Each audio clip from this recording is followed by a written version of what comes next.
Thank you for joining us. We have a very special guest for our new season of Now You Know. I want to introduce Chris Mulkey. He has an amazing repertoire of films, podcasts, commercials. He's best known for his role in Twin Peaks, and we get a chance to sit down with him and we get to talk to him a little bit today. Thanks for joining me. I appreciate it. Well, thanks, Sam. It's nice to be here in Venice, California. I know it's different in Minnesota, but only just a little bit. Just a little bit. The view you were showing me before we started, it's a lot of it. It's very different than what it is right now. Would you like to see it again? Sure, why not? We could show our audience what it looks like 4 hours away from here. Yeah. Ooh, there's no snow on the ground. No, there's no snow. I was snowboarding 2 days ago up in Mountain High, and then I left the mountain. I got back about 3:30, and I got my surfboard and went out to the beach and caught some waves. So I did both. I did surf and then snowboard, then surfboard. Yeah, so it was good. Well, that sounds like the perfect kind of day right there. I was exhausted. It was just, I paddled out and I was going, oh my God, why am I doing this? But I did. Because you obviously enjoy it. So that's a good thing. Why do you do something? Because you can. Right, exactly. So are you originally from the land of the snow here in Minnesota? I was born in Wisconsin and was raised in St. Paul, Minnesota. Yeah. Did you go to school here? Is this like the area that you spent a lot of time in? Yeah, I moved up to the Twin Cities from Iowa when I was after grade school. We lived in Spirit Lake, Iowa, reading my family history. And so I went to grade school there. And in sixth grade, I moved up to, I went to St. Mark's Parish Catholic School in St. Paul. And then I went to Cretin High School, and then the University of Minnesota, and then Boston University. And then, came back here, came back to the Twin Cities and worked in theater for about 5 years, and then produced a couple of movies in the Twin Cities, and then went to Los Angeles. And I've been here ever since. Yeah. That's impressive. Yeah. Have you always known that acting was your thing, or did that kind of evolve? When I was in college, I was an athlete. I was a wrestler, and for a short time, and then my friend said, what are you taking for elective courses this year for this quarter at the university? And I said, I don't know. I just think it's always electives are I was a history major, so there's subjects that are not in history. And he said, what about acting? And I said, no, actors are all crazy. And he said, no, you like theater. I mean, you've gone to a couple plays and you really love movies. I said, yeah, I love movies, but they seem so crazy. And they are crazy. They're crazy. But I took the course from Linda Jenkins, Dr. Linda Jenkins, and struck up great friendships and was a success in the class. So I changed my major. I quit wrestling and I concentrated on acting and, acting and writing, and there it was. And then from then on, I just thought, well, I'll just do this. What's that? What was your first role in the acting world? Let's see if you can remember. As an adult, they had me do, because I was a really good dancer, I was really good dancer. I still am, and thank you. And so when I was in high school, they convinced me to play a part in My Fair Lady, and I was a background Cockney dancer, tough guy, and then I thought it was kind of goofy, and I said, well, this is the end of this. I'm not going to do that. I mean, it didn't have a bad time, but it was goofy. It seemed goofy. So when I took the acting courses, I went to a theater outside the University of Minnesota, to the East Side Theater, and did a French play called Marat Sade about an insane asylum in revolutionary France, 1878, something like that. And we're all inmates and crazy. And so I was a crazy inmate and had a ball. And that just led to, more and more stuff. And yeah, it's great. I played Little John and Robin Hood at the University of Minnesota. I did a Tennessee Williams play there, and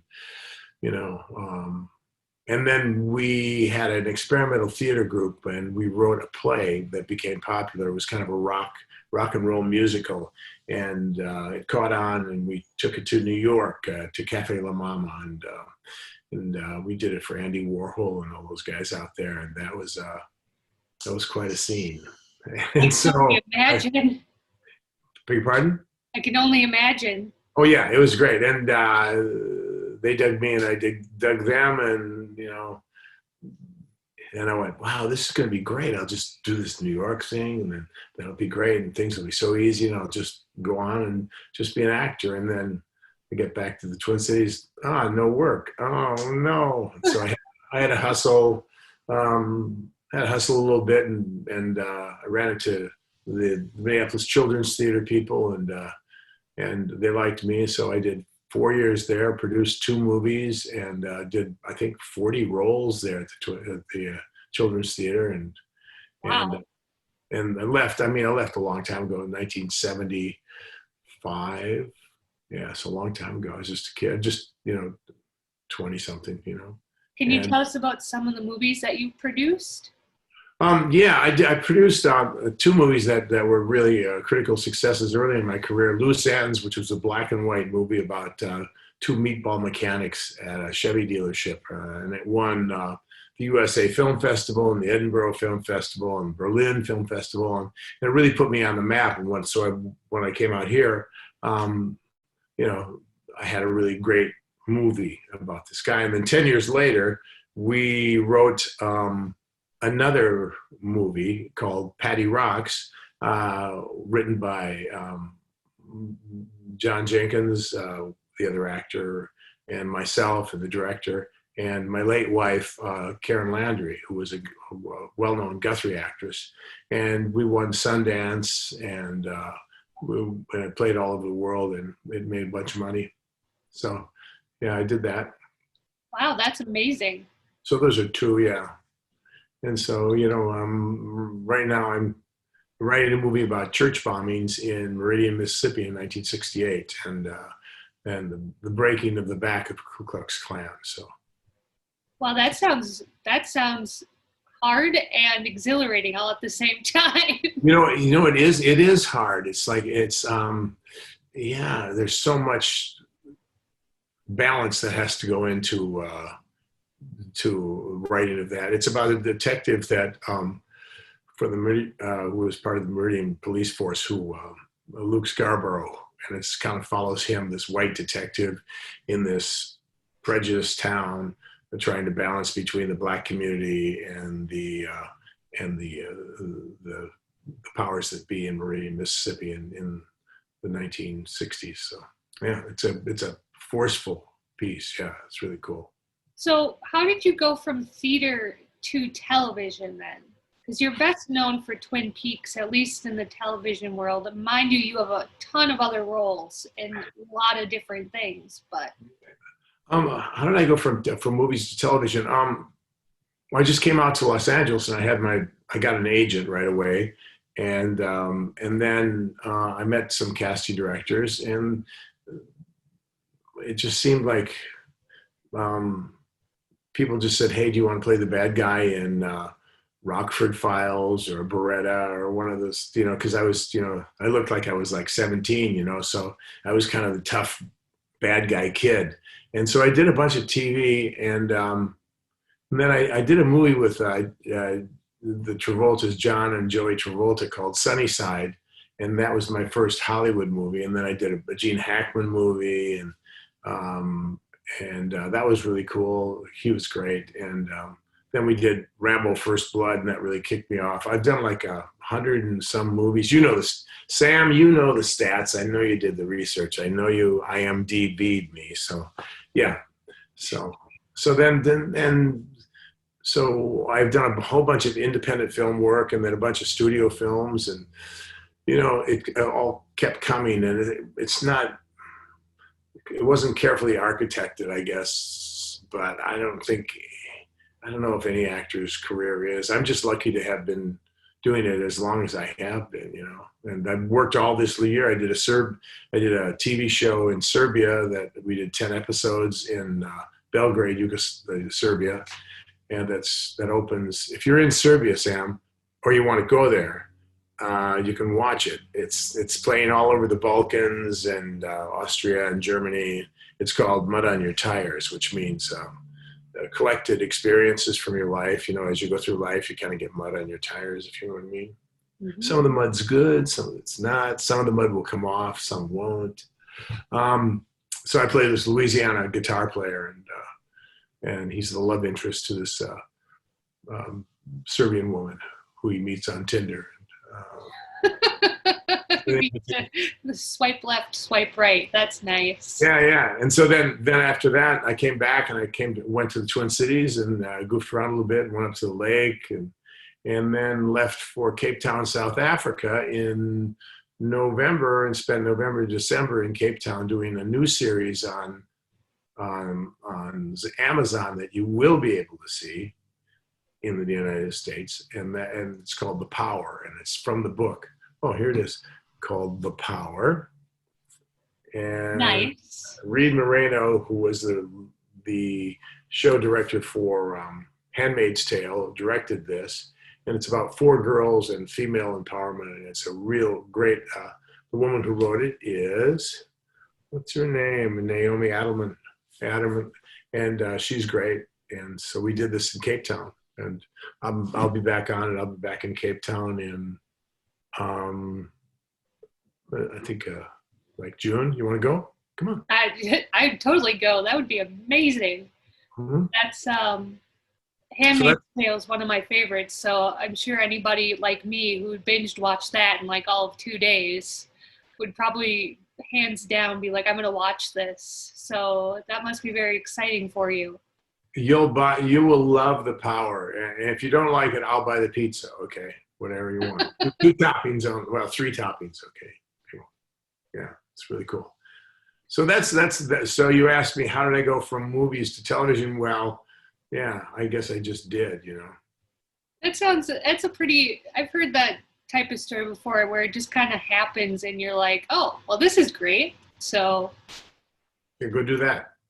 I like to, you know, I just like to do stuff, you know, I just like to work. James Sartorius was a wonderful actor in the 70s with David Proval, who was on The Sopranos, and Robert De Niro, and, you know, and who I did a movie with, you know, The Fan. And they were sitting around in Beechwood Canyon, and one of the guys is going, I told those guys, I don't want to do this movie. I'm not going to do this thing. It's just like, this bullshit, you know. And De Niro said, hey, just do the work, okay? Just go and do the work. You're not doing the work if you're sitting on your couch at home, you know, watching TV. So unless you're watching my shows, but. So I just do the work. Like I have a Western that I'm going to do in Oklahoma in May and June. And in March, I'm going to do a scary movie called The Hollow, which is kind of the revisit of The Exorcist. And I play Jason Miller. I play the priest who. So are you usually cast as the bad guy or the good guy? It goes back and forth. It's amazing. Like in Mud on Your Tires, 10 episodes, I'm the romantic lead, the good guy, this guitar player who, you know, takes this woman out of depression.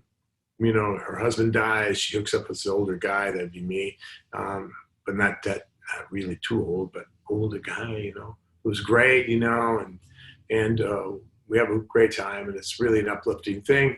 And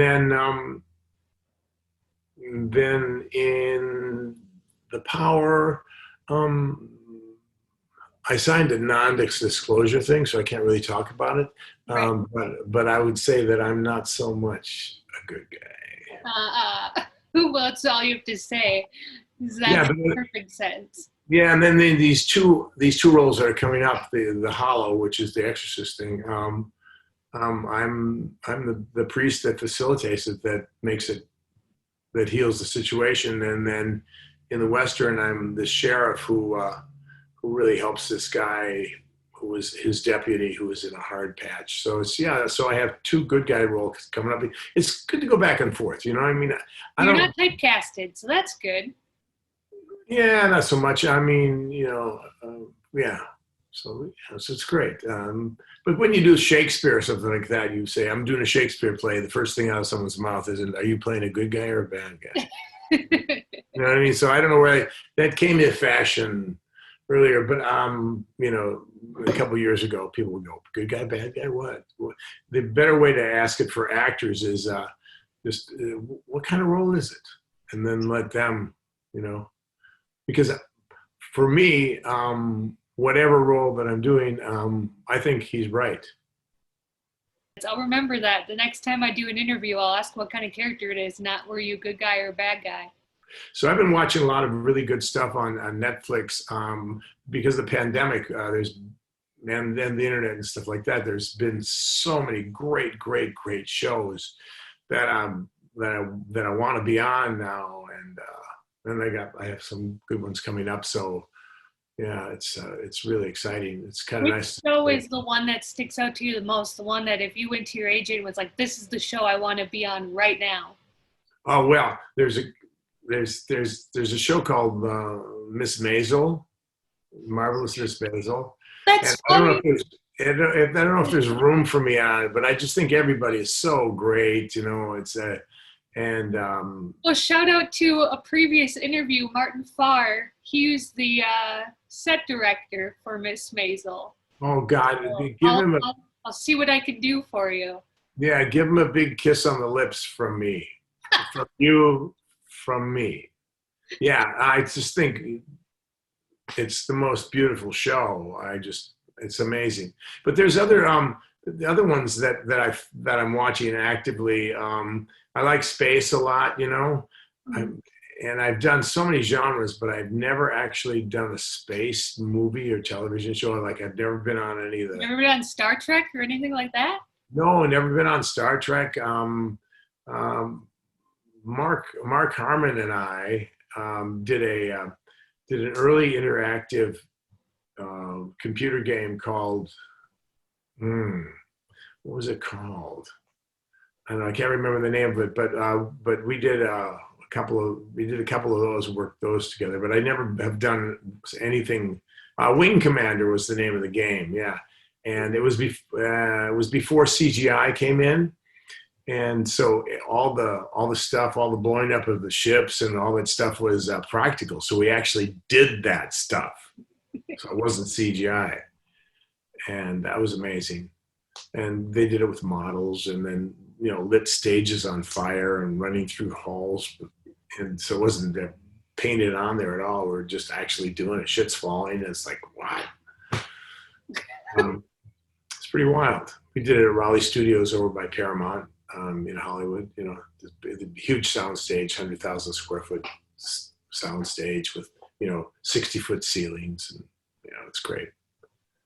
But yeah, so I haven't done that. But there is a sci-fi show that I like a lot, a space show as I call them, called The Expanse on Amazon, and I am crazy about it. I've followed it since it was on. It started on Sci-Fi Network, and I'm crazy about all the actors on it and the writing and the digital stuff is just phenomenal. It's great. It's lovely. So yeah, I'd like to go on that. It'd be good.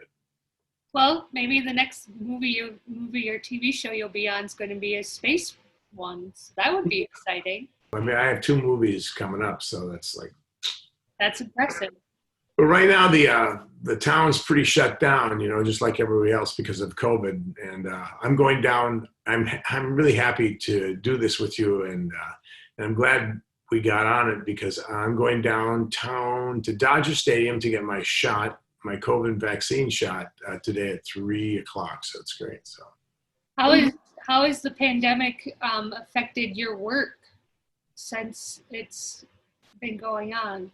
well, it's for me because I'm a guitar player and I play in nightclubs and stuff. I'm a blues player, right? So I have a band and we play in Vegas, and so you'll see that there's a bunch of guitars and stuff around here. They'll just fly through the.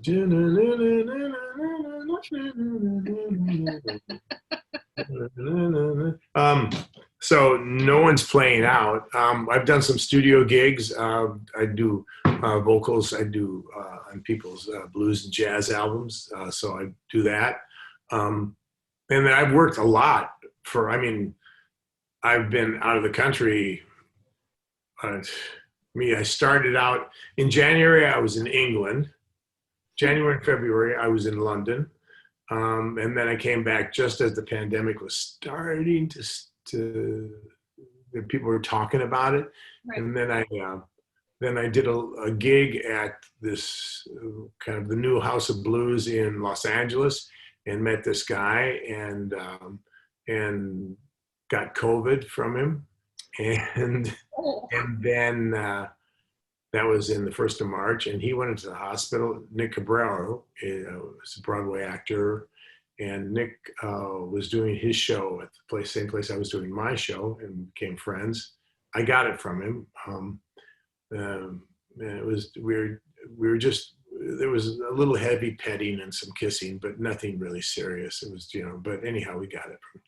No, actually, it's my daughter has a cabaret show, and she sings with me, and when we sang at the club, Nick and Amelia met and said, well, let's meet in a couple days, and we'll talk about booking you at the Bourbon Room, which is on Hollywood and Vine. It was a great club. Oh my God.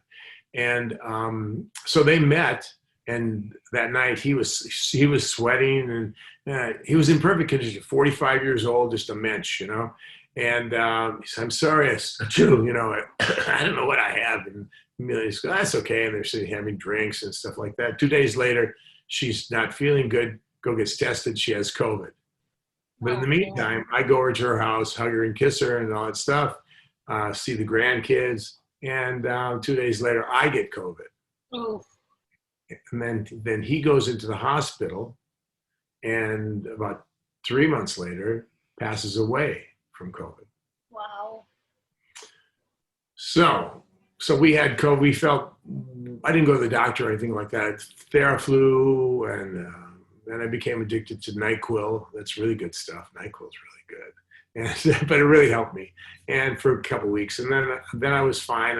I felt kind of goofy for another 2 weeks, and now I'm fine. But so I worked January and February in London, and then July and August in Serbia, and then November and December in Cape Town, South Africa. So for a guy whose business relies on, people interacting and travel and stuff like that, I've had an extraordinary year, I've heard that. I've heard some people have had amazing years. I've heard some people have had really, really bad year. It's been all over the board. But I mean, it's really tough. You've obviously you've been affected pretty hard by COVID. So I mean, you had it, and you've known people who died from it, and that's got to be difficult. Yeah, my son-in-law's grandfather just passed away 2 weeks ago from COVID. He went into a very healthy older man, went into a hospital to have some procedure done. He went to a convalescent home, got the disease. 2 weeks later, he passed away. So that's hard. It's gotta be a little scary. I mean, the fact that you had it, but you get your shot today, and that's huge. So that's gotta feel kind of nice. Yeah, and I have all the antibodies. I got the antibody test in July, and before I went to Serbia, and then when I came back from Africa, I had it again just before Christmas. So I have a lot of antibodies. I'm getting the test again the shot again because I can. So it's great. So, Well, there you go. That's good. As long as you're staying safe and you're taking the right precautions, that's a good thing. So we had a group of people here in Los Angeles demonstrate and try to shut down the vaccinating site at Dodger Stadium where I'm going, because they're saying COVID was not real and the vaccines would kill you. And there's the conspiracy theorists, they're crazy. And so it's great that we've got the maniac out of office and Biden as president, and we can move forward with what we need to do. And, and sanity prevails, and it's great. So and they got rid of that lady off the committees in Washington that believe that there's the space rays operated by a foreign power or starting fires, and that QAnon is something, and what else? Something else really good. Oh, then that she should execute some officials. I think if you work somewhere, I don't know, Sam, if you work somewhere and you come in and you go, you know what, I'm ornery today. I think Sam and I should go into the management office and shoot up the place and probably like execute some people. That they'd come and get you, wouldn't they? I mean, the Yeah, police. I would imagine that something would happen and it would not be good. It would not be good. No, you'd have to go downtown and talk to somebody. Yeah, you'd be talking to several people after that, I think. Yeah. But anyhow, the COVID, it's been interesting, but it's going to open up in a couple months, maybe. In March, we'll follow the protocols that we followed in Serbia and Africa, and so we'll have safe sets, Mm-hmm.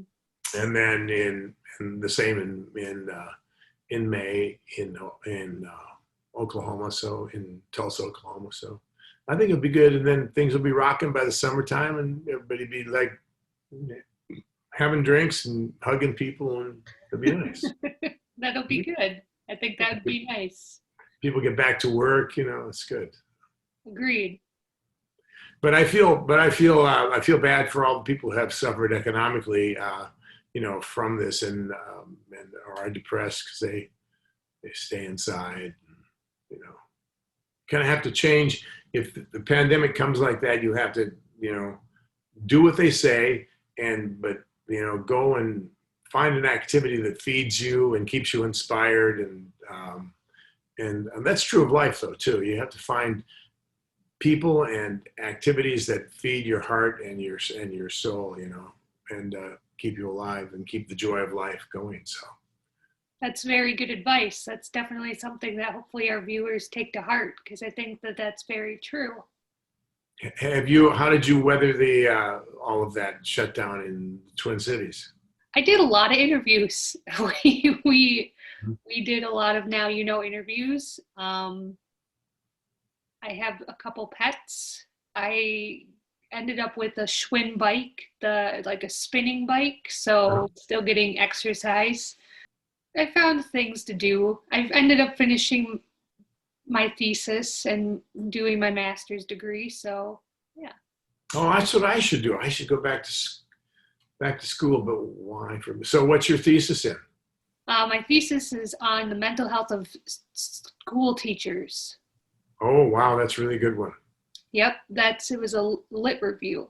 So my son-in-law is a teacher at I think it's St. Michael's Episcopal School in Pacific Palisades. He teaches 4th grade up there, and then my daughter teaches at Loyola Marymount University, and so nice. They're both involved in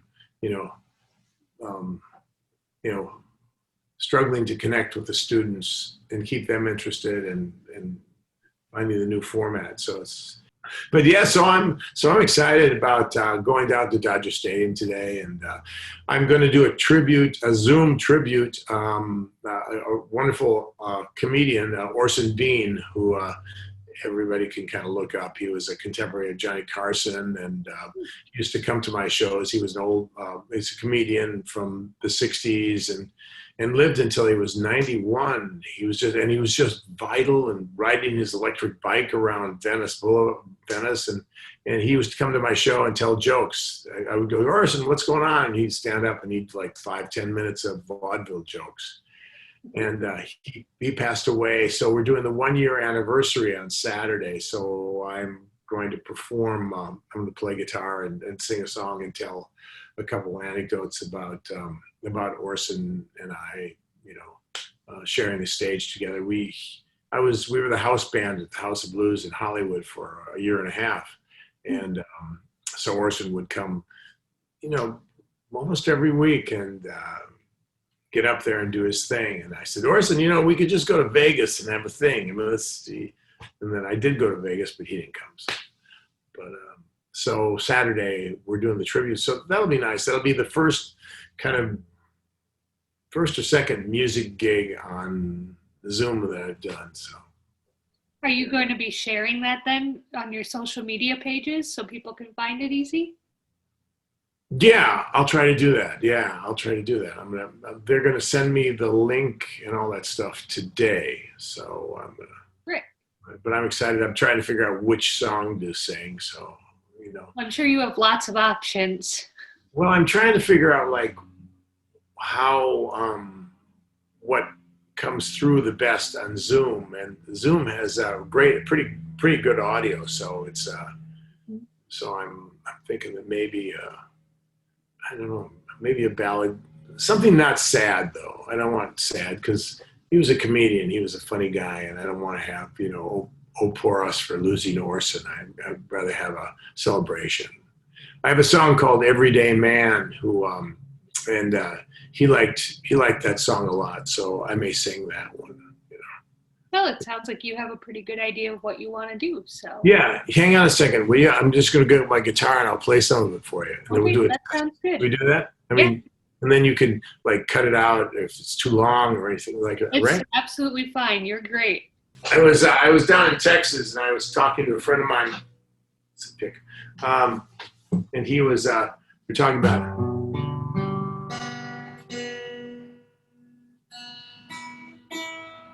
having a lot of guitars, and he said they're nothing but wood and wire. And so I wrote I said, well, that's a song, because you can go on. Do you have Spotify? Do you ever go on Spotify?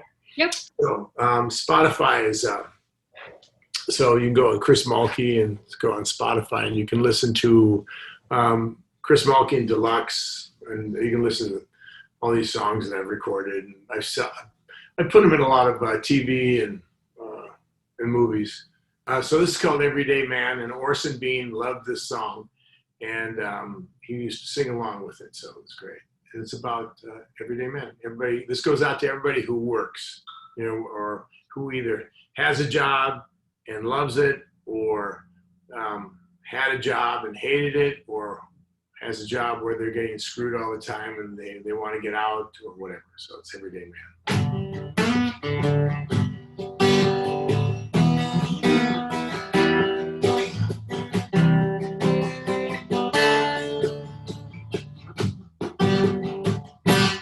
Born by the river that's washed through the sea, never had much, got just what he needs. He traded his hours for a paycheck, always believed in the miracle of what's next. Everyday man. Everyday man, doing what he can, get it done by hand. Everyday man, play school of hard knocks. I learned by mistakes. Family and country, I always felt the weight. Found the right girl, took a hand, yes I did. Solemn promise to be an everyday man. Say everyday man, everyday man. Do what you can, get it done by hand. Every man.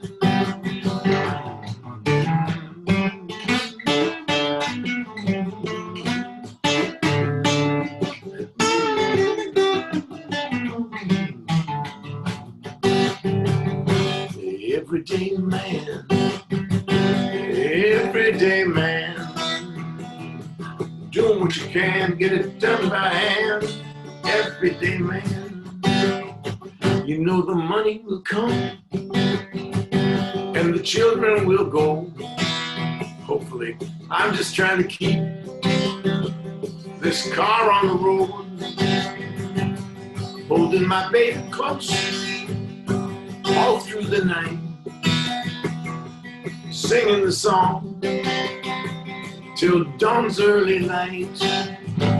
Say everyday man, everyday man, doing what you can, get it done by hand.